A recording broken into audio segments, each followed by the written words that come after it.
Pagi, selamat siang, dan juga selamat malam semuanya. Pada kesempatan kali ini, kelompok kami akan menjelaskan mengenai PSAK 221, yaitu pengaruh perubahan kurs valuta asing. Sebelumnya, perkenalkan dulu anggota dari kelompok kami, yaitu ada saya sendiri, Kartul Jaya dengan NIM 2023-5168. Ada Samuel Ricardo Palit dengan NIM 2023-51181. Lalu Naufal Haris dengan NIM 2023-5014. Lalu ada Pasya Febriani 2023 50 dan juga ada Farah Prastianto Aulia dengan yang 2023 50. Oke, sebelumnya kita harus membahas dulu mengenai tujuan dari PSAK 221 ini. Yaitu entitas dapat melakukan aktivitas di luar negeri dalam dua cara. Yaitu seperti entitas mungkin memiliki transaksi dalam valuta asing ataupun memiliki kegiatan usaha luar negeri.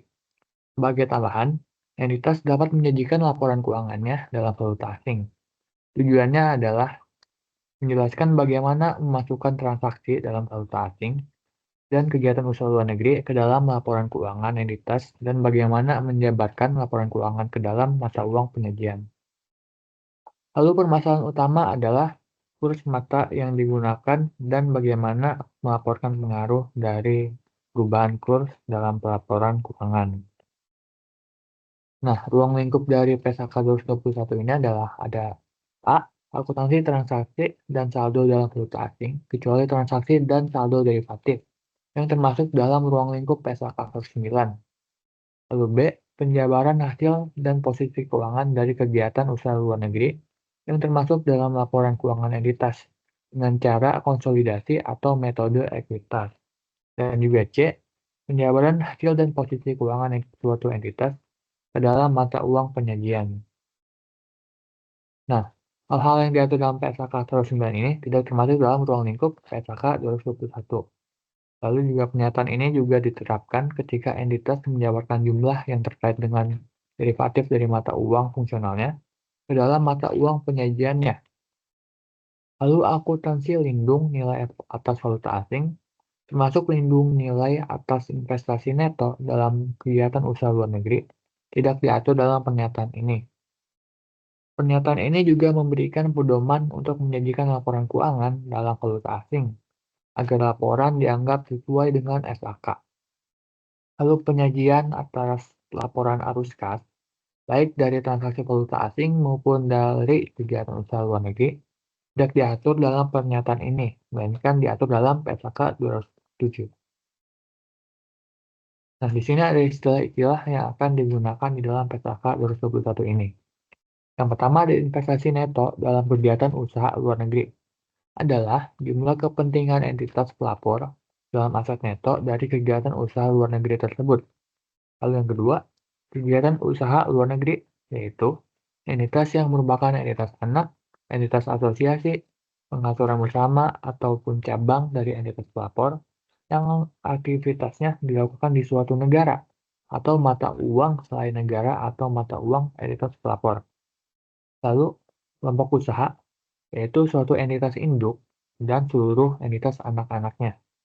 Lalu kurs, yaitu adalah rasio pertukaran untuk dua mata uang. Lalu kurs penutup adalah kurs spot pada akhir periode pelaporan itu. Dan kurs spot itu sendiri adalah kurs untuk realisasi segera. Selanjutnya mata uang fungsional, yaitu adalah mata uang pada lingkungan ekonomi utama di mana entitas beroperasi. Lalu selanjutnya ada mata uang penyajian, adalah mata uang yang digunakan dalam penyajian laporan keuangan. Lalu nilai wajar atau fair value adalah harga yang akan diterima untuk menjual suatu aset ataupun harga yang akan dibayar untuk mengalihkan suatu liabilitas dalam transaksi teratur antara pelaku pasar pada tanggal pengukuran. Lalu pos moneter adalah unit mata uang yang dimiliki serta aset dan liabilitas yang akan diterima atau dibayarkan dalam jumlah unit mata uang yang tetap atau dapat ditentukan. Lalu valuta asing adalah mata uang selain mata uang fungsional entitas. Dan juga yang terakhir selisih kurs adalah selisih yang dihasilkan dari penjabaran sejumlah tertentu mata uang adalah mata uang lain pada kurs yang berbeda. Selanjutnya kita akan membahas mengenai mata uang fungsional. Nah, Entitas mempertimbangkan faktor-faktor berikut ini dalam menentukan mata uang fungsionalnya. Itu yang A, ada mata uang yang paling memengaruhi harga jual barang dan jasa. Dan juga mata uang dari negara yang kekuatan persaingan dan peraturannya sebagai bagian besar menentukan harga jual barang dan jasa entitas. Lalu poin B, mata uang yang paling mempengaruhi biaya tenaga kerja, bahan baku, dan biaya lain dari pengadaan barang ataupun jasa.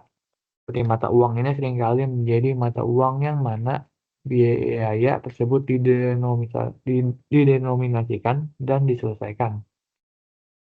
Lalu selanjutnya ada faktor-faktor yang dapat memberikan bukti mengenai mata uang fungsional, yaitu A, mata uang yang mana dana dari aktivitas pendanaan dihasilkan, dan B, mata uang yang mana penerimaan dari aktivitas korporasi pada umumnya ditahan.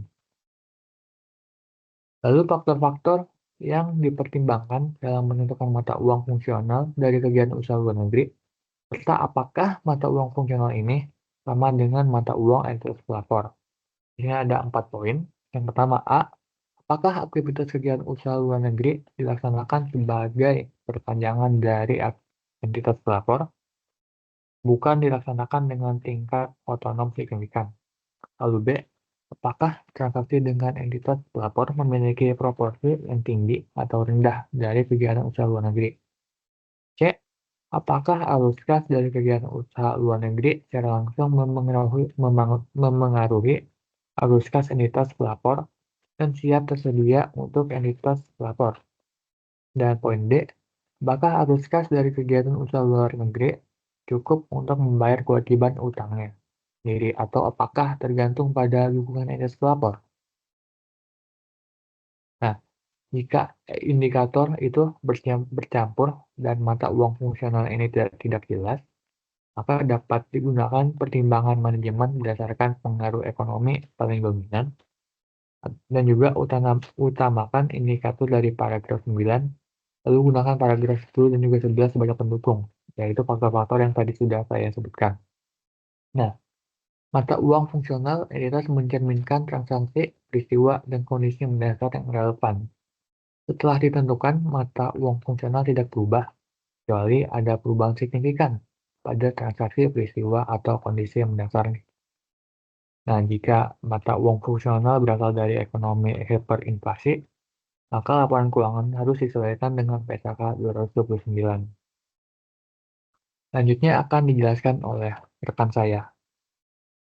Baik, saya akan melanjutkan materi dari teman saya tadi. Sebelumnya, saya sama Kak Dupali dengan NIM 2023-5181 akan melanjutkan yaitu mengenai investasi neto dalam kegiatan usaha luar negeri. Jadi di sini ada yang pasal 15 atau paragraf 15 dalam PSAK 221, yaitu di sini pasal 15-nya itu adalah entitas mungkin memiliki pos moneter yang merupakan tagihan dari atau utang kepada kegiatan usaha luar negeri, pos yang penyelesaiannya tidak direncanakan ataupun mungkin tidak akan terjadi di masa depan. Pada hakikatnya adalah bagian dari investasi neto entitas dalam kegiatan usaha luar negeri dan diperlakukan sesuai dengan paragraf 32 dan 33. Nah, kemudian pos moneter tersebut dapat berupa piutang ataupun juga utang jangka panjang. Pos moneter ini tidak mencakup piutang usaha atau utang usaha.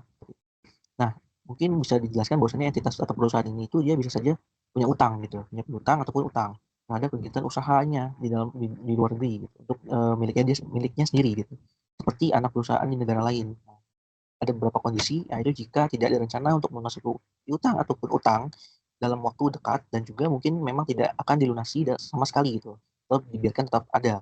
Maka piutang atau utang tersebut dianggap bagian dari investasi neto atau bisa disebut juga net investment ke dalam usaha luar negeri itu sendiri, bukan hanya piutang biasa seperti itu.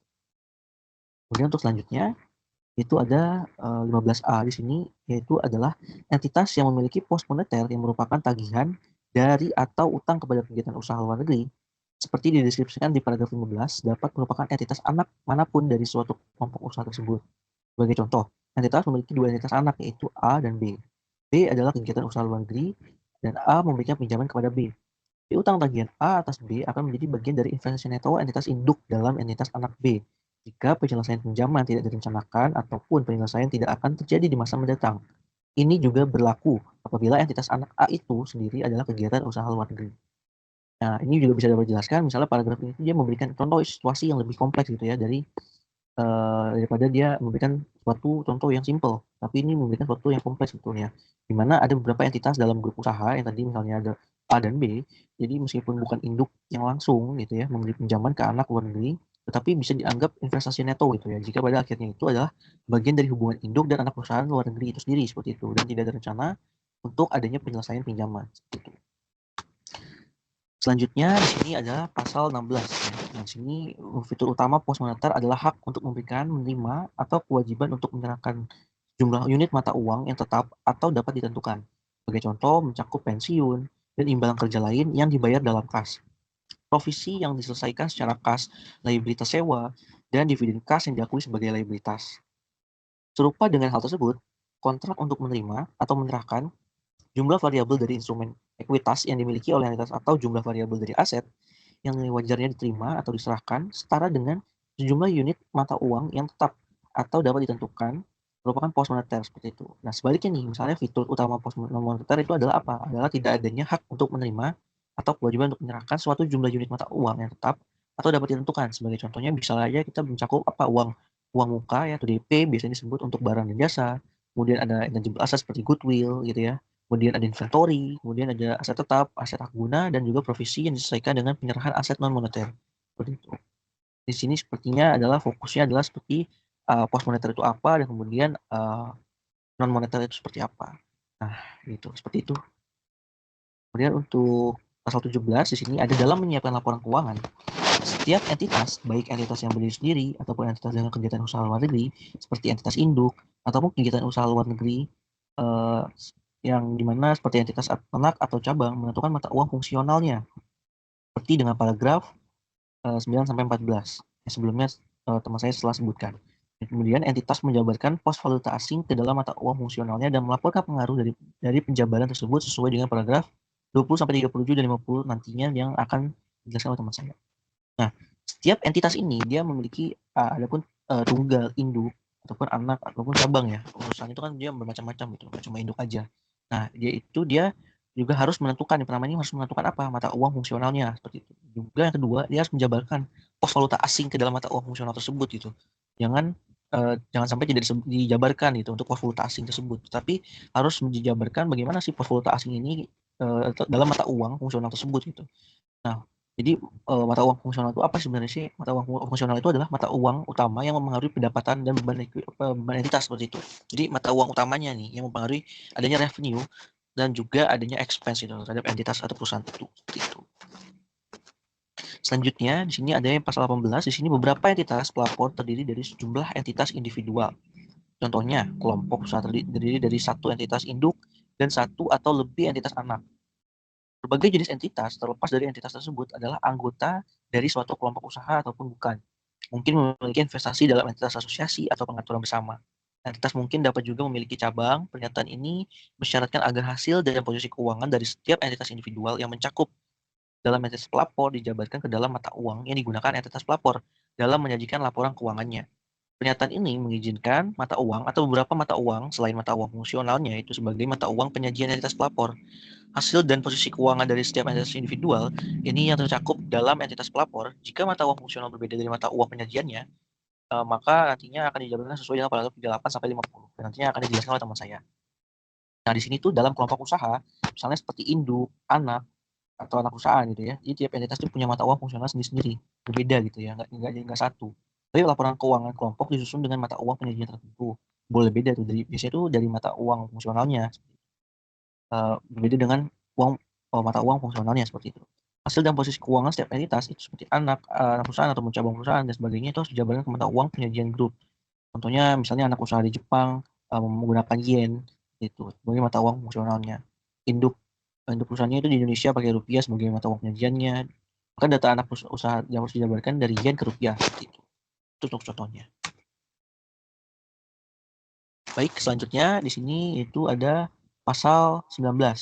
Pasal 19 ini pernyataan ini juga memperkenankan entitas berdiri sendiri yang menyiapkan laporan keuangannya atau entitas yang menyiapkan laporan keuangan sendiri sebagai lampiran dari laporan keuangan konsolidasian sesuai dengan PSAK 227, yaitu laporan keuangan tersendiri untuk menyajikan laporan keuangannya dalam mata uang atau beberapa mata uang selain mata uang fungsionalnya. Jika mata uang penyajian entitas berbeda dari mata uang fungsional, maka hasil dan posisi keuangannya juga dijabarkan ke dalam mata uang penyajian sesuai dengan paragraf 38 sampai dengan 50. Jadi dimaksudkan untuk entitas tunggal ya atau yang menyusun laporan tersendiri. Itu misalnya seperti induk menyusun sendiri selain konsolidasinya, seperti itu. Dan dapat dilakukan itu seperti boleh menyajikan laporan keuangannya dalam mata uang lain itu selain mata uang fungsional yang telah kita ketahui tadi seperti itu. Selanjutnya, ini ada paragraf yang ke-20 atau pasal yang ke-20, ini transaksi valuta asing. Dia ini pelaporan transaksi valuta asing ke dalam mata uang fungsional ya. Sebagai pengakuan awal, yaitu transaksi valuta asing adalah transaksi yang didenominasikan atau memerlukan penyelesaian dalam valuta asing, termasuk transaksi yang timbul ketika entitas yang pertama ini membeli atau menjual barang atau jasa yang harganya didenominasikan dalam valuta asing. Jadi barang atau jasanya itu yang harganya itu didenominasikan dalam valuta asing tersebut. Kemudian yang kedua, di sini ada meminjam atau meminjamkan dana ketika jumlah yang merupakan utang atau tagihan didenominasikan dalam valuta asing.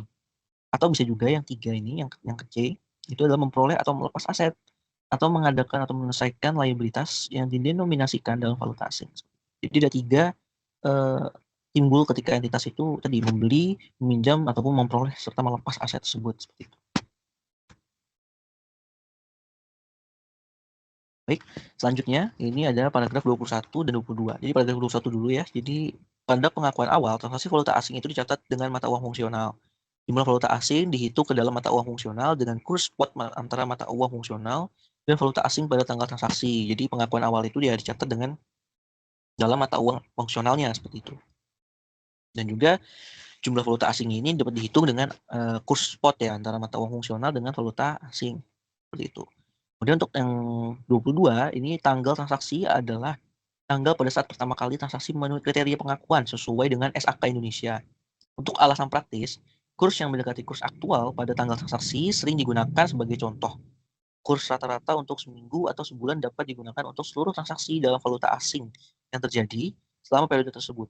Akan tetapi, jika kurs berfluktuasi, jadi dia bergerak secara signifikan, maka penggunaan kurs rata-rata untuk suatu periode adalah tidak tepat seperti itu. Baik, selanjutnya ini ada paragraf ke-23, itu adalah pada akhir setiap periode pelaporan. Jadi di setiap akhir periode pelaporan maka akan ada tiga hal tersebut ya. Tiga hal yang di sini itu adalah yang pertamanya pos moneter valuta asing itu dijabarkan menggunakan kurs penutup nantinya. Kemudian yang kedua, pos non moneter yang diukur dalam biaya historis dalam valuta asing dijabarkan menggunakan kurs pada tanggal transaksi ya.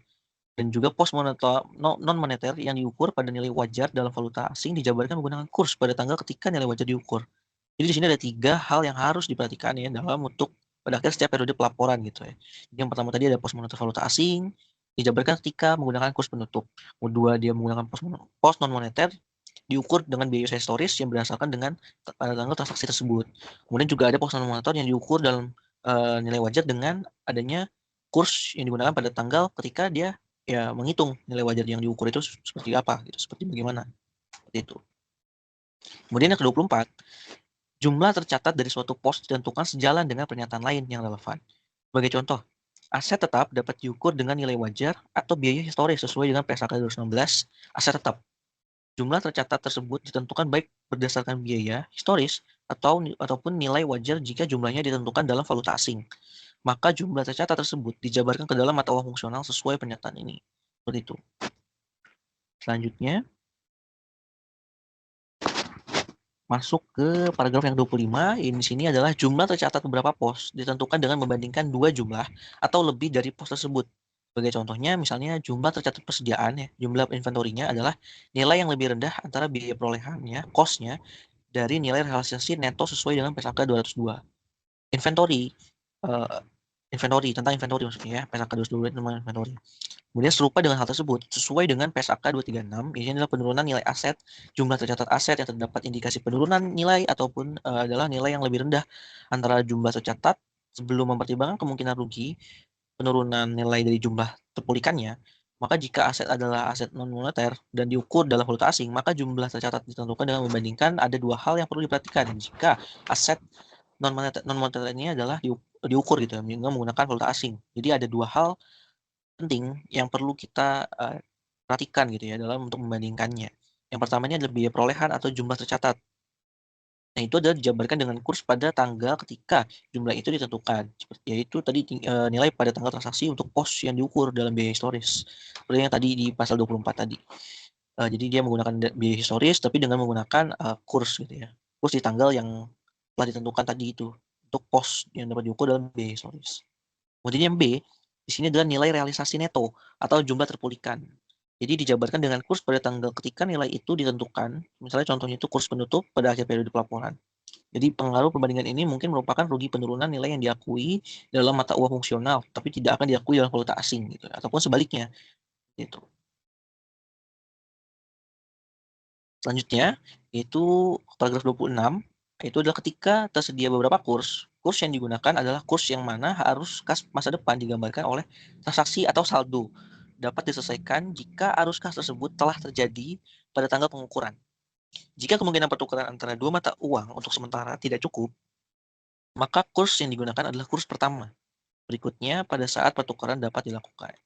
Jadi di sini dia tersedia beberapa kurs seperti itu. Jadi kurs yang digunakan adalah kurs yang di mana tuh arus kasnya masa depan itu digambarkan oleh transaksi atau saldo yang dapat diselesaikan jika arus kas tersebut tuh terjadi pada tanggal pengukurannya. Seperti itu. Jadi terjadi pada tanggal pengukurannya. Gambarannya seperti itu. Jadi jika kemungkinan pertukaran antara dua mata uang untuk sementara tidak cukup, ya maka kurs yang digunakan adalah kurs pertama berikutnya pada saat pertukaran dapat dilakukan gitu. Jadi bukan sebelum pertukaran dapat dilakukan, tapi pertama berikutnya setelah atau pada saat pertukaran dapat dilakukan seperti itu. Untuk selanjutnya akan dijelaskan oleh teman saya. Oke, sekarang kita masuk ke pengakuan selisih kurs. Nah, selisih kurs itu adalah keuntungan atau kerugian yang muncul karena adanya perbedaan nilai tukar mata uang asing terhadap mata uang fungsional perusahaan. Biasanya muncul dari transaksi valuta asing atau saat kita menyusun laporan keuangan entitas luar negeri. Pos moneter seperti kas, utang, dan piutang itu akan sangat sensitif terhadap perubahan kurs ini. Sedangkan pos non-moneter seperti aset tetap itu nggak selalu menghasilin selisih kurs. Tergantung juga gimana cara pengukurannya. Kita masuk ke poin 27, PSA ke-71 dan akuntansi lindung nilai. Dalam beberapa kasus, transaksi falas dilindungi dengan hedging atau lindung nilai. Nah, kalau itu terjadi, maka kita ikut di PSA ke-71, bukan PSA ke-221. Contohnya itu, kalau perusahaan punya utang dalam dolar dan melindunginya dengan kontak forward, maka perubahan nilai tukar itu nggak langsung masuk ke laba rugi ya. Tapi bisa masuk dulu ke penghasilan komprehensif lain selama lindung nilainya itu masih efektif. Nah, selanjutnya itu ada selisih kurs pos moneter di poin 28 dan 29. Pos moneter itu termasuk kas, piutang, utang, pokoknya yang bisa berubah karena kurs. Kalau misalnya kita punya piutang USD dan kursnya itu naik waktu kita bayar, berarti kita itu dapat untung dari selisih itu. Dan itu masuk ke laba rugi. Kalau transaksinya itu selesai di periode yang sama, langsung diakui semua. Tapi kalau beda periode, maka selisih kursnya itu dihitung dan diakui secara bertahap di setiap periode sesuai perubahan kursnya. Selanjutnya itu ada pos non-moneter. Kalau pos non-moneter seperti aset tetap atau investasi itu dinilai dengan nilai wajar. Maka perlakuannya itu tergantung kemana keuntungan atau kerugiannya masuk. Kalau nilai wajar dicatat di laba rugi, maka selisih kursnya itu juga ke laba rugi. Tapi kalau nilai wajarnya dicatat ke OCI, maka selisih kurs juga masuk ke OCI. Jadi konsisten supaya laporannya itu tidak tercampur-campur. Selanjutnya itu di poin 32 ada investasi neto di entitas luar negeri. Investasi neto adalah investasi pada anak perusahaan atau entitas luar negeri lainnya. Kalau kita lihat laporan keuangan tersendiri, maka selisih kurs dari investasi ini masuk ke laba rugi. Tapi kalau kita lihat laporan konsolidasinya, maka selisih kursnya itu masuk dulu ke OCI. Selisih ini baru dipindahkan ke laba rugi Kalau investasinya dilepas, contohnya kayak anak usahanya itu dijual. Nah, yang poin 33 itu kombinasi mata uang fungsional. Kalau ada pos moneter dalam investasi neto dan mata uangnya berbeda-beda, maka perlakuannya harus dilihat nih dari sisi mana laporan disusun. Kalau pos moneternya pakai mata uang si induk perusahaan, maka selisih kursnya itu muncul di laporan anak perusahaannya. Dan sebaliknya juga, kalau misalnya pos moneter pakai mata uang si anak perusahaan, maka selisih kursnya muncul di laporan induk perusahaannya. Tapi kalau dua-duanya beda, maka keduanya mengakui, tapi di laporan gabungannya. Nah, selisih kursnya itu masuk ke OCI. Selanjutnya itu ada penjabaran dari mata uang non-fungsional. Kadang perusahaan itu ngelakuin pencatatan dalam mata uang asing, tapi sebenarnya mata uang fungsionalnya itu berbeda-beda. Nah, saat menyusun laporan, semuanya harus dijabarkan ulang ke mata uang fungsional. Pos moneter itu dijabarkan pakai kurs yang paling akhir. Pos non moneter yang pakai biaya historis itu dijabarkan dengan kurs saat transaksi terjadi. Nah, selanjutnya kita masuk ke perubahan dalam mata uang fungsional. Kadang mata uang fungsional perusahaan itu bisa berubah. Misalnya, karena sekarang lebih banyak transaksi pakai USD daripada rupiah, jadi kalau ada perubahan ini itu cuma berlaku ke depan alias perspektif. Nah, semua saldo itu harus dijabarkan ke mata uang baru pakai kurs pada tanggal perubahan. Selisih kurs lama yang masih ada di OCI itu tetap disimpan di OCI sampai nanti kegiatan usahanya benar-benar dilepas. Oke, selanjutnya saya Pasha Febriani dengan NIM 2023-50275 akan mempresentasikan mengenai penggunaan mata uang penyajian selain mata uang fungsional. Jadi untuk di paragraf 38 sendiri, pada umumnya mata uang penyajian di Indonesia adalah rupiah. Entitas dapat menyajikan laporan keuangan dalam mata uang atau beberapa mata uang selain mata uang fungsionalnya. Jika mata uang penyajian berbeda dengan mata uang fungsional entitas, maka entitas menjabarkan hasil dan posisi keuangannya ke dalam mata uang penyajian. Sebagai contoh, jika suatu kelompok usaha berisi entitas individual dengan mata uang fungsional yang berbeda, maka hasil dan posisi keuangan setiap entitas dinyatakan dalam suatu mata uang bersama sehingga laporan keuangan konsolidasian disajikan. Jadi entitas itu dapat menyajikan laporan keuangan dalam mata uang selain mata uang fungsional. Contohnya itu mata uang penyajian yang berbeda. Apabila entitas memiliki entitas anak dengan mata uang fungsional yang berbeda, maka laporan keuangan dikonversi ke mata uang penyajian agar bisa disajikan secara konsolidasi.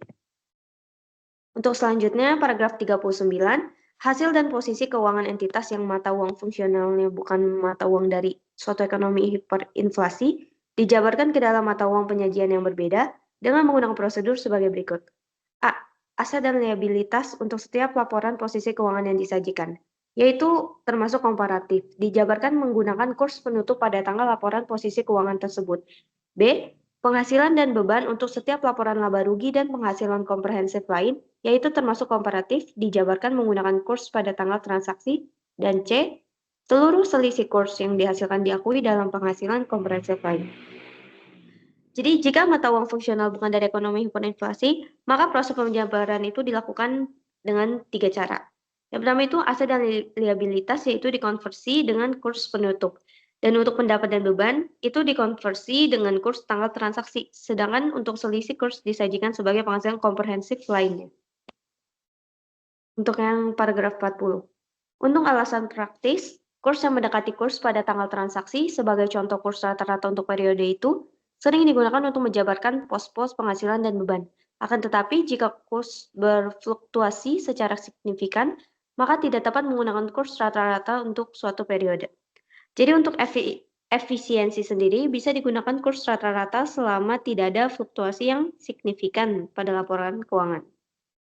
Untuk paragraf 41, selisih kurs yang mengacu paragraf 30C itu dihasilkan dari A. Penjabaran penghasilan dan beban dengan kurs pada tanggal transaksi serta aset dan liabilitas dengan kurs penutup.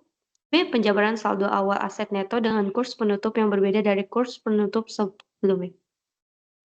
Jadi untuk selisih kurs ini tidak diakui dalam laba rugi karena perubahan kurs memiliki sedikit atau tidak memiliki pengaruh langsung terhadap arus kas sekarang dan masa depan dari kegiatan usaha luar negeri. Dan untuk jumlah kumulatif dari selisih kurs yang disajikan itu dalam komponen ekuitas terpisah sampai pelepasan kegiatan usaha luar negeri. Jika selisih kurs terkait dengan kegiatan usaha luar negeri yang dikonsolidasikan tetapi tidak sepenuhnya dimiliki, maka akumulasi selisih kurs yang timbul dari penjabaran dan dapat diatribusikan pada kepentingan non-pengendali dialokasikan pada dan diakui sebagai bagian dari kepentingan non-pengendali dalam laporan posisi keuangan konsolidasinya. Jadi untuk selisih kurs itu timbul dari penjabaran pendapatan dan beban dengan kurs transaksi dan aset atau liabilitas dengan kurs penutup. Nah, untuk penjabaran saldo awal aset itu bersih, sedangkan untuk selisih kurs ini tidak dicatat di laba rugi, tetapi disajikan di ekuitas atau komprehensif lainnya. Untuk paragraf 42, hasil dan posisi keuangan entitas yang mata uang fungsionalnya adalah mata uang dari suatu ekonomi hiperinflasi dijabarkan ke dalam mata uang penyajian yang berbeda dengan menggunakan prosedur sebagai berikut. A. Seluruh jumlah yaitu aset, liabilitas, pos ekuitas, penghasilan, dan beban termasuk komparatifnya dijabarkan dengan kurs penutup pada tanggal laporan posisi keuangan terkini, kecuali bahwa B. Ketika jumlah tersebut dijabarkan ke dalam mata uang ekonomi non-hiperinflasi, maka jumlah komparatif adalah jumlah yang disajikan sebagai jumlah tahun berjalan dalam laporan keuangan tahun sebelumnya yang relevan, yaitu tidak sesuaikan untuk perubahan tingkat harga berikutnya atau perubahan kurs berikutnya. Jadi, jika mata uang fungsional itu berasal dari ekonomi hiperinflasi, maka semua elemen yaitu aset, liabilitas, ekuitas, pendapatan, dan beban itu dijabarkan dengan kurs penutup. Oleh karena itu, jumlah komparatif disesuaikan terhadap tingkat harga atau kurs terkini. Oke. Selanjutnya, paragraf 43. Ketika mata uang fungsional entitas adalah mata uang ekonomi hiperinflasi, maka entitas menyajikan kembali laporan keuangannya sesuai dengan PSAK 63. Pelaporan keuangan dalam ekonomi hiperinflasi sebelum menerapkan metode penjabaran yang dijelaskan di paragraf 42. Kecuali untuk jumlah komparatif yang dijabarkan ke dalam mata uang ekonomi, yaitu bukan hiperinflasi, ketika ekonomi hiperinflasi berakhir dan entitas tidak lagi menyajikan kembali laporan keuangannya sesuai dengan PSAK 63, maka entitas menggunakan jumlah yang disajikan kembali ke tingkat harga pada tanggal entitas berhenti menyajikan kembali laporan keuangannya sebagai biaya historis untuk penjabaran ke dalam mata uang penyajian. Jadi untuk laporan keuangan itu disusun sesuai PSAK 63 untuk ekonomi hiperinflasi. Nah, penjabaran ulang itu dilakukan sampai ekonomi tidak hiperinflasi lagi. Setelah itu, laporan tidak disajikan ulang, cuman memakai angka historis dalam mata uang penyajian.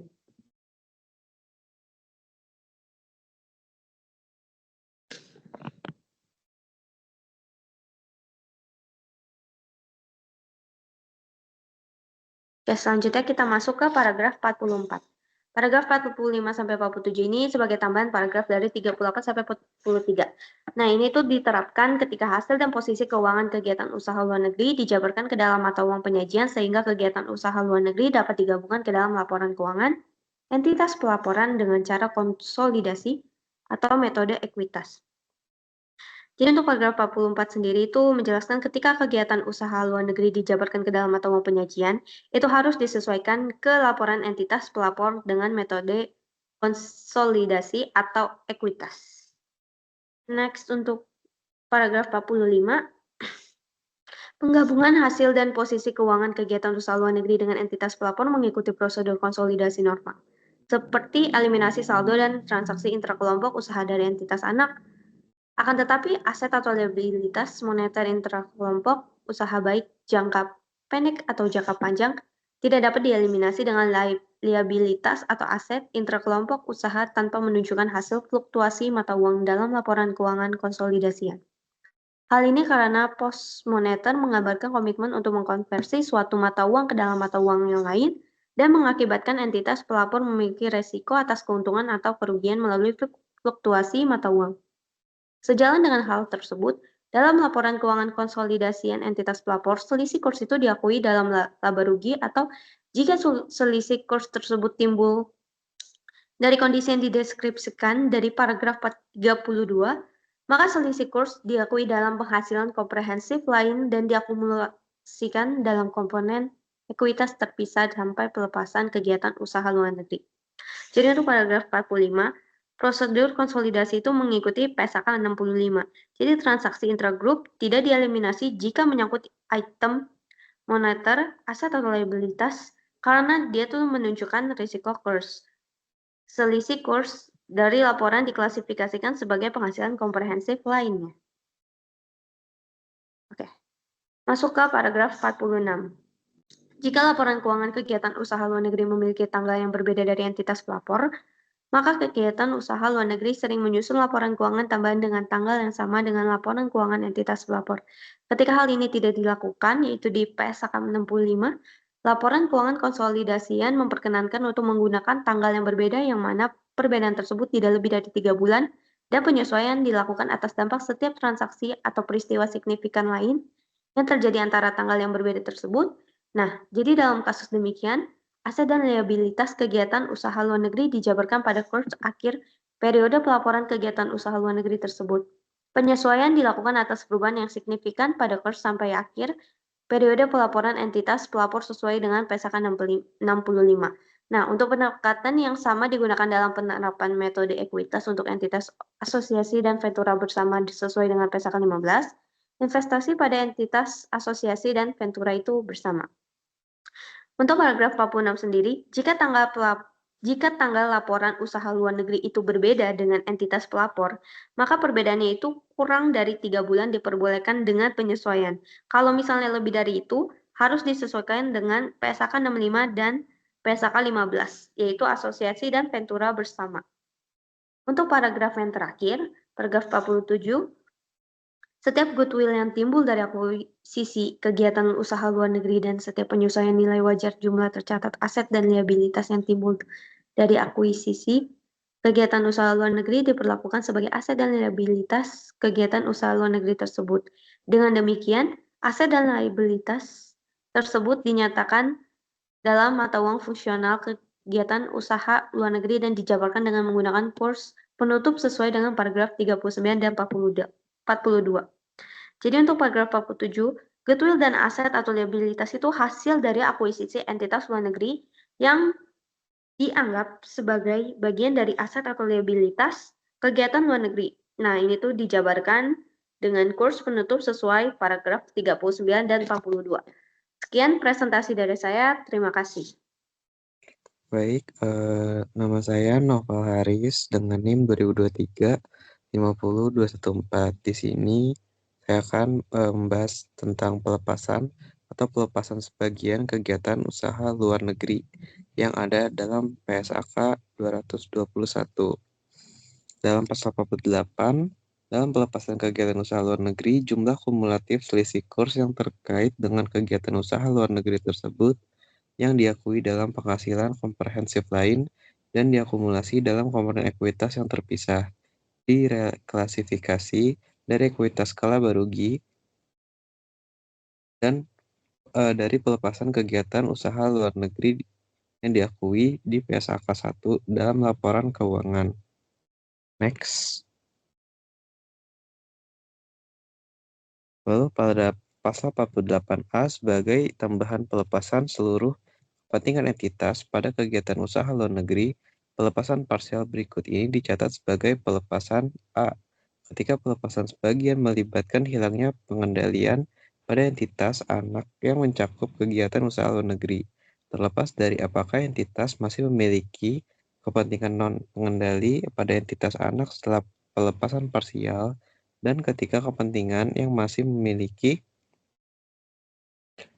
pelepasan parsial atas kepentingan dalam pengaruh bersama atau pelepasan parsial atas kepentingan dalam entitas asosiasi yang mencakup kegiatan operasi luar negeri.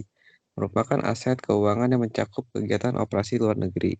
Lalu pada pasal 48B, pada pelepasan entitas anak yang mencakup kegiatan usaha luar negeri, jumlah kumulatif selisih kurs yang terkait dengan kegiatan usaha luar negeri yang telah didistribusikan kepada kepentingan non-pengendali dihentikan pengakuannya, tetapi tidak diklasifikasikan ke laba rugi.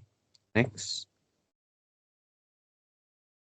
Pada pasal 48C, dalam pelepasan sebagian dari entitas anak yang mencakup kegiatan usaha luar negeri, entitas merestribusi bagian yang sebanding dari jumlah kumulatif selisih kurs yang diakui dalam penghasilan komprehensif lain ke kepentingan non-pengendali pada kegiatan usaha luar negeri tersebut.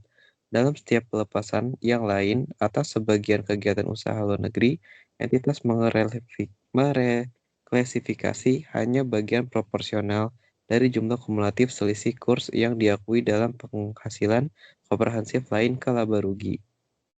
Next. Pasal 48D, pelepasan sebagian kepentingan entitas pada kegiatan usaha luar negeri adalah setiap pengurangan kepentingan kepemilikan entitas dalam kegiatan usaha luar negeri, kecuali pengurangan di paragraf 48A yang diperlakukan sebagai pelepasan. Lanjut.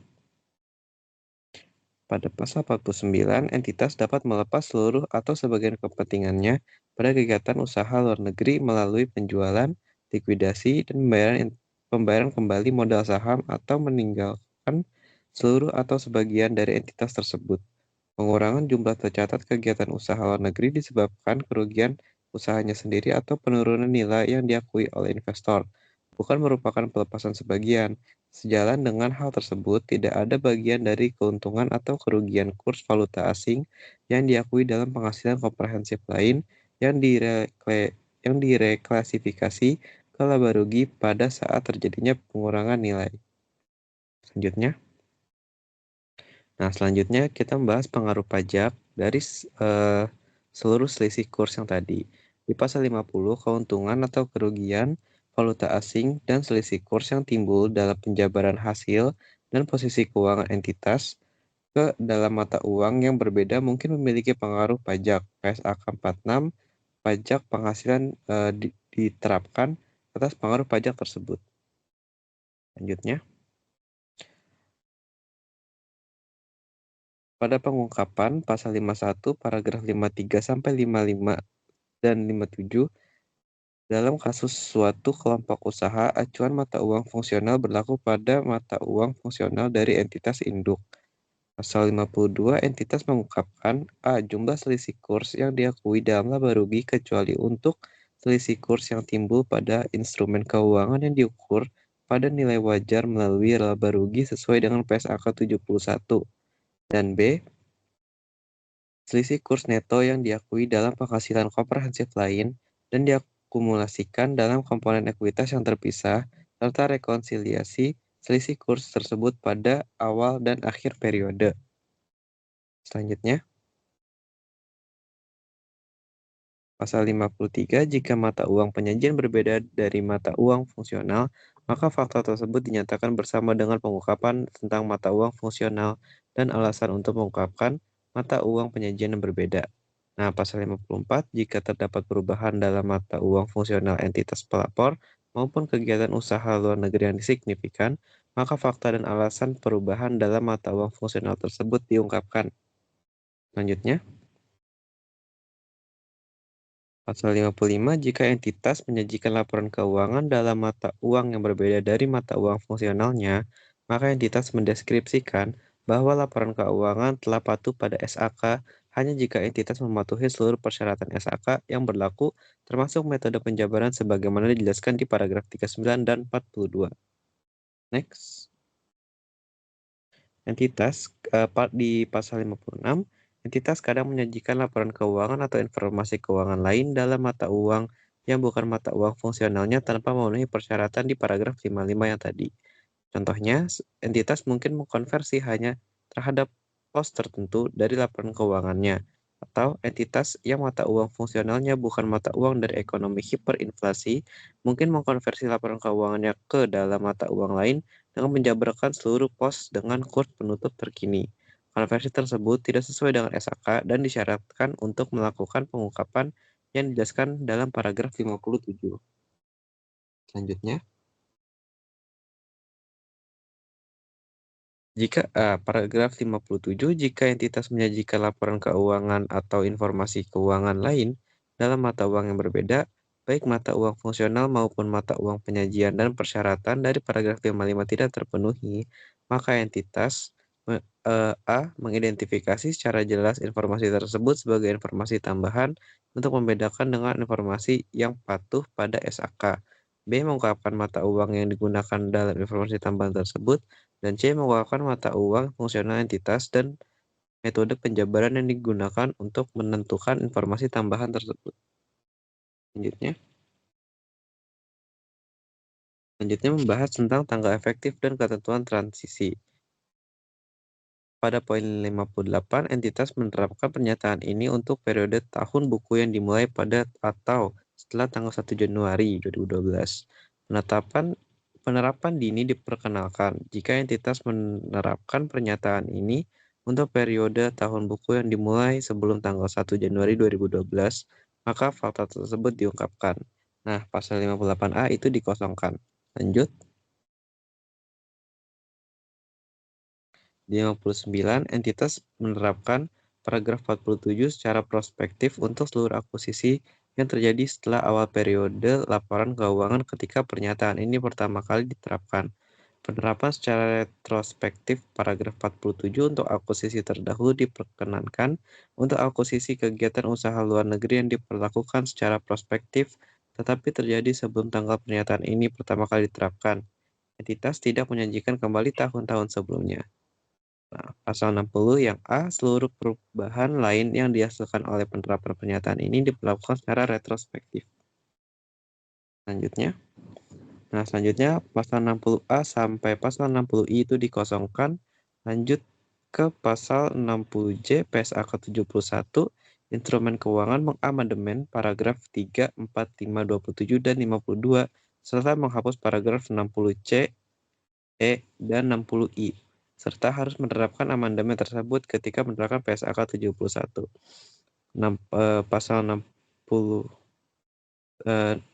Pasal 60K itu membahas PSAK 73, sewa mengamandemen paragraf 16, entitas menerapkan amandemen tersebut ketika PSAK 73 diterapkan. Next.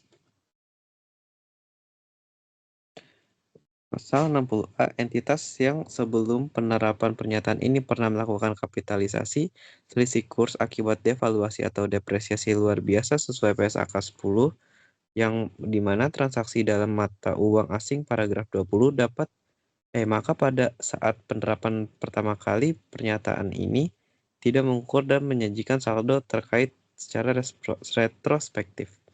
60B, entitas menerapkan penyesuaian paragraf 3, 8, 11, 18, 33, 39, dan 44-46, serta 48A secara retrospektif dan definisi nilai wajar dalam paragraf 8 dan 23 secara prospektif untuk periode tahun buku yang dimulai pada atau setelah tanggal 1 Januari 2015. Next, kita membahas tentang penarikannya.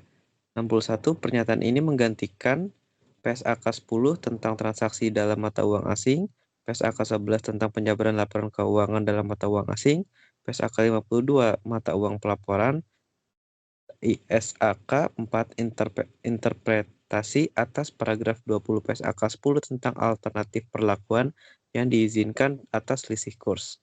Lalu 62 dikosongkan. Sekian presentasi ataupun pemaparan mengenai PSAK 2021 dari kelompok kami. Kiranya ilmu ataupun pemaparan yang kami lakukan dapat bermanfaat bagi kita semua. Sekian, terima kasih.